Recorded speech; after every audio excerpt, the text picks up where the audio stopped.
Sa pagtingin namin sa video, hindi ako naniniwala na ang lalaking nandun ay ang ating Pangulo. Hindi ho. Tignan niyong maigi ang tenga rito.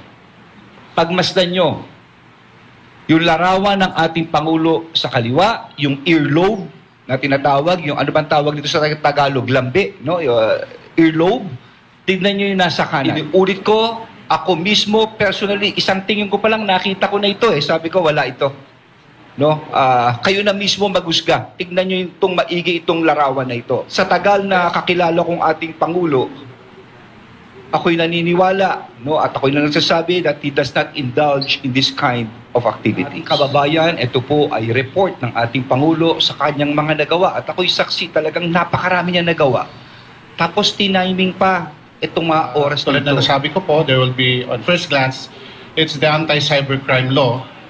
We will determine and establish the criminal and civil liability of all persons na nagpapakalat po nitong malicious video. Ang penalty po is minimum of 4 years, maximum of 8.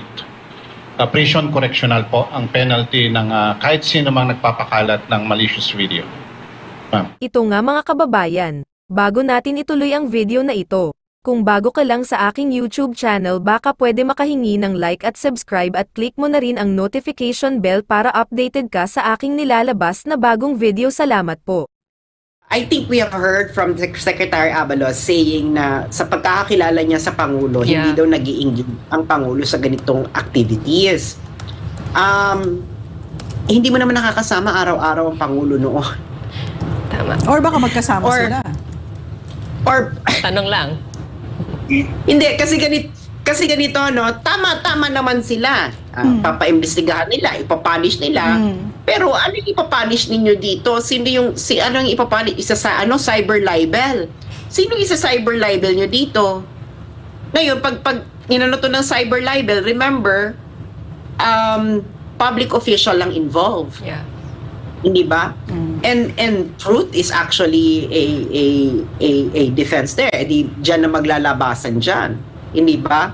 Pero and it will be on record. Pero the thing is, ang ano niya is sa una niyang impression, hindi ito kasi nga daw sa tenga. Sa una niyang impression, and then nanakot na. Bakit ganun? Nagets ninyo? Yeah. Kasi alam mo, ang kay Pangulong Duterte, marami ring issue ng mga fake. I remember yung bank account, 'di ba? Yeah. Pero yun talaga, ako ang nanuri nun eh. 'Di ba? Todo yung panunuri nun, and everything has been laid out, open to the public, and it was actually systematically analyzed, etc. Ang ano kasi dito is, if you're going to authenticate a video, bakit ka magtututok sa tenga? Alam naman natin na if you are taking a video, your features actually do not read your features in pictures do not appear the same pagdating sa video, especially it's moving. Yeah. Moving yung video eh. So alam mo pag nagmo-move, 'di ba? Ask you no, and especially parang itong camera na ginamit dito, hindi pa ata ito yung magagandang cellphone na high definition. Sas, I'm sorry. And definitely yes. Can I just don't you think the Filipino people deserve so much better? I mean, it's such an insult to our intelligence kasi, no? Kanina we showed the drug bust of President Bongbong Marcos using a police officer who looked like he was so uncomfortable, no? Because again, no, and it's the same thing that I'm seeing right now, because it's such a great insult to the intelligence of the Filipino people that you're saying this is not a fake. In other words, he's using his eyes to detect if it's AI generated or not, right? So, and the reason that he's saying it, like it's almost like a punchline to a joke, no, is that because tinignan niya at nakita niya yung tenga ay hindi daw ganon, di ba? So, Mr. Secretary, the Filipino people deserve so much more than what it is you're giving us. Don't insult our intelligence, okay? Yeah, you cannot authenticate a video. You cannot verify whether a video is AI generated or deepfake by just simply looking at it. Yeah. You so actually maybe Sasi's point, is it possible, no?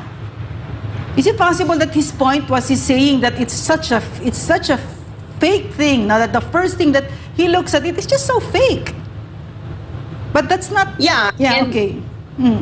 At hindi niya nga masabi ng diretso, no? Sabi niya, ano to, ng mga ganitong, hindi, the pagkakilala niya dito sa presidente, he doesn't engage in this kind of activities. Sa personal daw niya. But Secretary Avalos, remember, there are also other people saying na the president is actually a drug user, si Yes. Senator Nikki Cosentino. So, Yes. ano ka? O ikilala rin niya yung presidente, nakakasalamuhan niya yan. They know these people. Yeah. Hindi ba? Saka yung mga dilaw, yung mga kakamping, di ba ng 2022 elections, kayo ang nagsusulong talaga na ang presidente ay coke user. So sino nagbaba sa inyo ng informasyon na yun? I'm pretty sure yung mga nasa itaas ng campaign team. Why don't you ask yung mga campaign heads ninyo kung saan nila nakuha yung ganyang impression, ganyang statement? Nagsisinungaling din ba sila noon? Ang Pangulong Presidente ba nagsisinungaling? Secretary Abalos? Yeah. Pag hindi mo sabihin, bakit itong si Secretary Abalos sinasabi niya na pagkakilala niya sa presidente doesn't engage in this kind of activities? Bakit nung nagsalita si President Duterte nung January, hindi niya kinontra? Tama. And Misa, as government official, di ba, parang part din ng due diligence. Before ikaw mag-press con, maglabas ng pahayag, ikaw mismo meron ka ng, kumbaga, masasabi mo na ikaw mismo, chinek mo yung video, inauthenticate mo. Hindi dahil sa mata, dahil personal mong knowledge lang. Actually, hindi dapat ikaw mismo. Dapat, according to our digital forensics, we have gotten a copy. Pero the thing is, maganda sana kasuhan nila, no? Lalabas yan. Magkakaroon ngayon ng court-mandated authentication. Maglalaban na nito ng expert, no? Saz, I'm sorry, I cannot stop laughing kasi that's the way it should be. Diba? I mean, here we are again. It's that caliber again of thinking and the way of doing things. That is just such an insult to the Filipino people. Ang sasabihin mo, magpa-press con ka at sasabihin mo, fake yan kasi yung tenga hindi pareho. Inaasar mo ba kami? Laki, ang baba naman ang tingin mo sa Pilipino, Mr. Secretary. And you know, ako nga, hindi nga ako, pag nakikita nga ako ng mga tao in person, sinasabi nila na, ay, iba yung itsura mo sa camera. Yeah. Di ba? A lot of Filipinos do that. And the thing is, maganda sana, no? Dalhin ito sa proper forum, maglalabanan ng AI expert. But the thing is, kailangan masigurado nila ang seguridad nung pinagmulan ng video. Ngayon kasi nananakot na sila eh. Correct. Pero Mrs. Paano lalabas yung yung original source? Correct. Nananakot na kayo. Nakakasuhan, ang nagpapakalat ito kasi peke. Di ba yun na yung linya? Pero the thing is, dapat, okay, magkakaroon ng proper investigation. Maybe Senate and Congress would hold an investigation and would assure the security ng source. Diba? Yeah. Pero Mrs. AI po ba yung kanina napanood natin kay Secretary Abalos, yung ngiwi na ngiwi dito? Ang dami po nagko-comment sa ating kung makikita niyo po kanyang mannerism po ba yun? As doctor siguro, si Dr. I don't know, no? I'm not a medical expert. I'm not a medical expert to know about this. He has a medical conditions. Yeah, so Yes. binabaha kasi talaga yung ng comments about yung pagngingiwi din ni Secretary Abalos. It's here, you guys. But maybe it's a nervous twitch. Maybe it's a nervous twitch. Yeah, could be. Yeah, it's possible. And we all know. And we all know when people have nervous twitches, Yeah. Bakit siya nervous? Oo. Yeah. they might not saying, they might be saying that makes them nervous. Yeah. At dahil dito sa usapang ito, Ma'am Lorraine, Miss Ina, Yeah, and may Miss... I? Are we saying goodbye now? Yeah. Have to wrap up naman. I just want to say something to Sas, no? And to mga kababayan, kasi naramdaman ko yung bigat ng kamay ng administrasyon na ito personally. Nakita ko ang mga anak ko na umiyak, no? At hindi ko kakalimutan yon. Pero hindi kami natatakot, ha? Hindi kami natatakot. So, nakita ko yung pang-aabuso sa poder at saka yung pagkaganid sa kapangyarihan. So, I am not confident that they will do the right thing. So I would like to repeat, no, what so many of our people are saying here, no, nagsusumamo. Okay, from Mike Espano, he's saying, you are our protectors, AFP, I'm sorry, what is your mandate? So, I guess that's it, no? That's it. Ako huling ano ko, no, marami kasing tumatawag. Yeah, yes.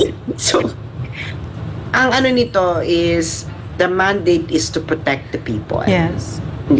To protect the people. That is the clear mandate in the Constitution. And ngayon, kung ito ay artificial intelligence, napakalaking kabalintunatan na you would say na something is artificial intelligence by simply looking at it. It doesn't work that way, Secretary Abalos. You should have done your homework first. You could have your kaya nga sinasabi ko magandang ano, no, i-pursue nila ng legal case nito or whatever, and they should guarantee, of course, the original, the source of the video, na hindi siya mapapahamak. Kaso nanakot na kayo. So meron ng silencing, you know, denial, and then threatening to silence the people who would actually circulate this. Ang inaano nila is hindi siya yan. Well, the thing is, you cannot deny, you cannot, there's no authentication process ng mga deep fake videos just by simply looking at it. Yeah, exactly. You actually have to have a digital forensics and actual expertise in doing deep fake analysis.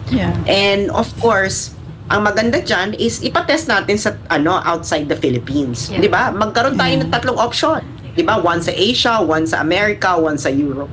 And let's see anong magiging ng mga to. Because kinabakasan ng ating bansang ito, I will not, it is an insult to the intelligence of the Filipino people to say na you have actually categorically say na this is AI just by looking at it. Wala pong ganung proseso. Correct. Thank you. Thank you.